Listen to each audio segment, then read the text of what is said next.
અંકલેશ્વર અને જીઆઈડીસીમાં દવા બજારો સજ્જડ બંધ. હડતાળને પગલે દર્દીઓ અટવાયા. આજરોજ વિવિધ પડતર માંગણીઓ અને વિરોધના પગલે અંકલેશ્વર શહેર તેમજ જીઆઈડીસી વિસ્તારના તમામ મેડિકલ સ્ટોર્સના સંચાલકો હડતાળ પર ઉતરી જતા સમગ્ર પંથકમાં દવાનું વેચાણ સંપૂર્ણપણે ઠપ થઈ ગયું હતું.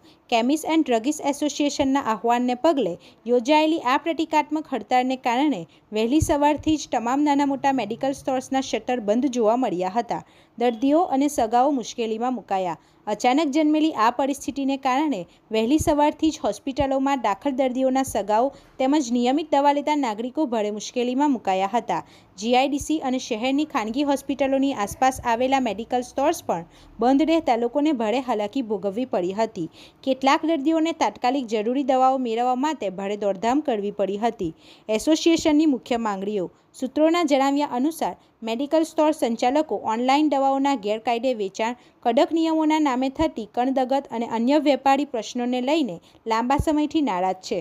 આ મુદ્દે સરકાર સમક્ષ વિરોધ નોંધાવવા અને પોતાની એકતા દર્શાવવા માટે આજરોજ આ બંધનું એલાન આપવામાં આવ્યું હતું.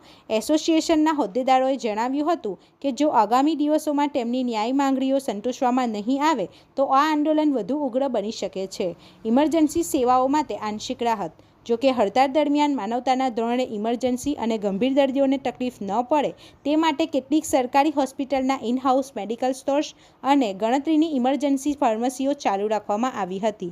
તેમ છતાં સામાન્ય દિવસોની સરખામણીએ આજે દવાનો પુરવઠો મેળવવામાં લોકોને ભારે જહેમત ઉઠાવવી પડી હતી. અંકલેશ્વર કેમિસ્ટ એસોસિએશન દ્વારા આ બંધને 100% સફળ ગણવામાં આવ્યો છે અને વેપારીઓએ આપેલા સાથ સહકાર બદલ આભાર વ્યક્ત કર્યો છે. રિપોર્ટર હુમેદ સૈયદ સાથે ગુજરાત અદ્ભુત ન્યૂઝ ગુજરાતી. આપણી આસપાસ બનતી ઘટનાના સમાચાર જોવા માટે ગુજરાત અદ્ભુત ન્યૂઝ ગુજરાતીને લાઈક કરો, શેર કરો.